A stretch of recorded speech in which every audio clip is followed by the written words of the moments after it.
जय हिंद साथियों।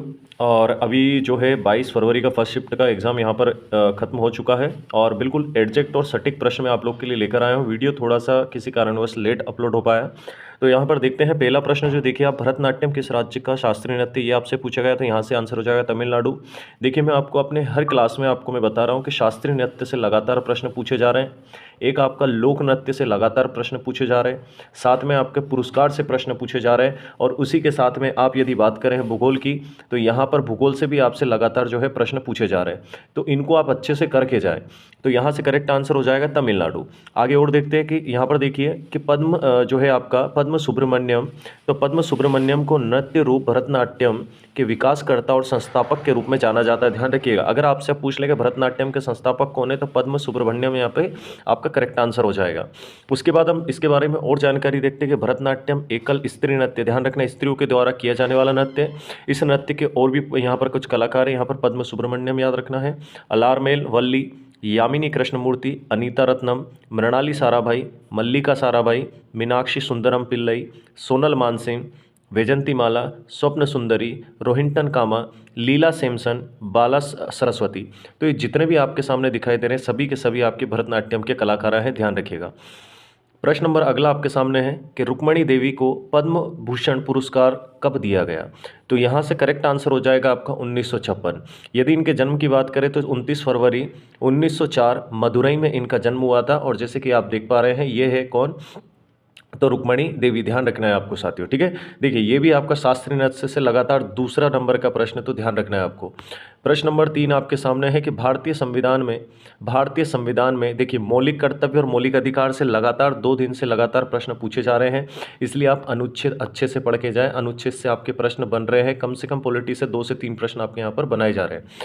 तो भारतीय संविधान में मौलिक कर्तव्य किस अनुच्छेद के अंतर्गत आता है, तो अनुच्छेद 51A, और इसे 86वें संविधान संशोधन द्वारा वर्ष 2002 में 11वां, इसमें जो मूल कर्तव्य देखिए मौलिक कर्तव्यों की संख्या टोटल कितनी है 11। तो आपसे हो सकता है अगली शिफ्ट में पूछ ले कि 11वां मौलिक कर्तव्य को किस वर्ष से जोड़ा गया, ध्यान रखना है 202, और किस संविधान संशोधन द्वारा, तो ध्यान रखना है 86।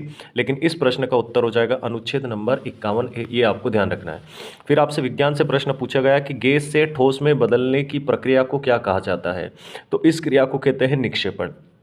और यदि आपसे ठोस से गैस में बदलने की प्रक्रिया को पूछा जाए तो उसे कहते हैं ऊर्ध्वपातन। तो सभी चीज़ों के लिए तैयारी करके जाना है। प्रश्न नंबर 5 है कि हड़प्पा सभ्यता कौन सी नदी के किनारे। भैया ये आपका जो है प्राचीन इतिहास से प्रश्न पूछा गया है, इसलिए अच्छे से पढ़ के जाए, तैयारी कर लें आप प्राचीन इतिहास की। तो यहाँ पर करेक्ट आंसर हो जाएगा आपका रावी नदी। किस नदी के किनारे, रावी नदी के किनारे हड़प्पा सभ्यता है।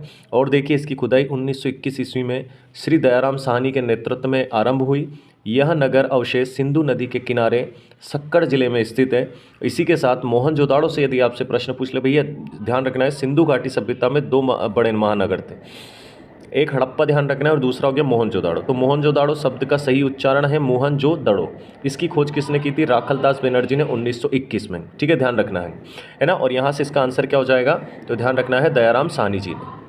प्रश्न नंबर 6 है आपका कि गिद्दा नृत्य किस भारतीय राज्य से संबंधित है। गिद्दा तो आप सभी को पता होगा, इसका करेक्ट आंसर हो जाएगा पंजाब।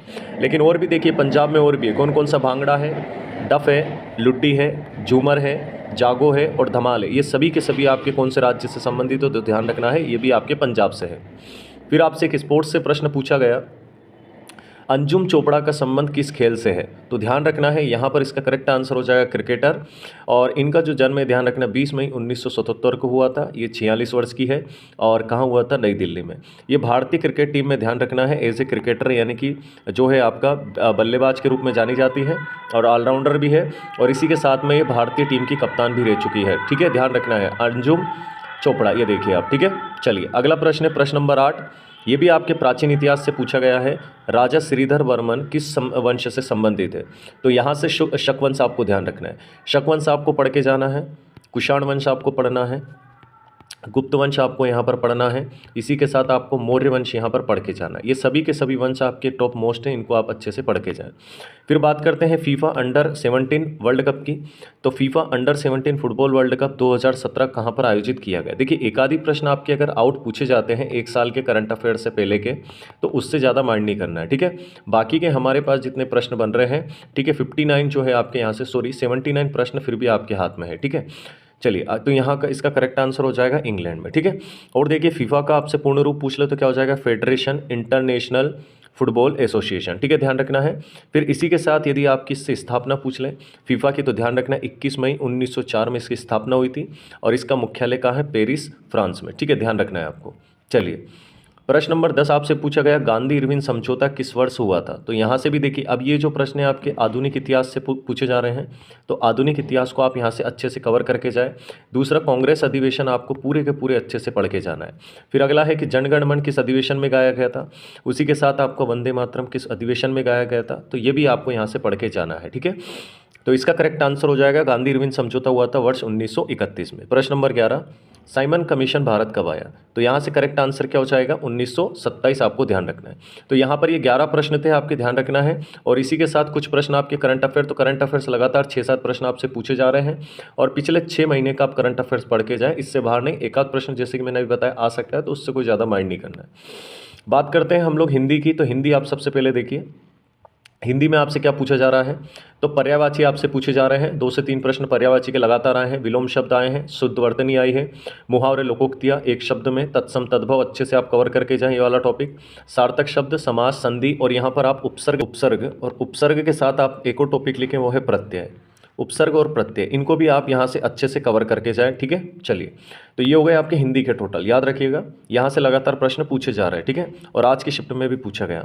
बात करते हैं रीजनिंग की, तो रीजनिंग में आपके सामने है कोडिंग डिकोडिंग से 3 प्रश्न, लुप्त पद से 2 से 3 प्रश्न, आकृति से 2 से 3 प्रश्न, वेन आरेख से पूछा गया, पेपर कटिंग, वर्णमाला, दिशा दूरी, कथन निष्कर्ष, रक्त संबंध से 1 प्रश्न और मिरर इमेज से आपका 1 प्रश्न।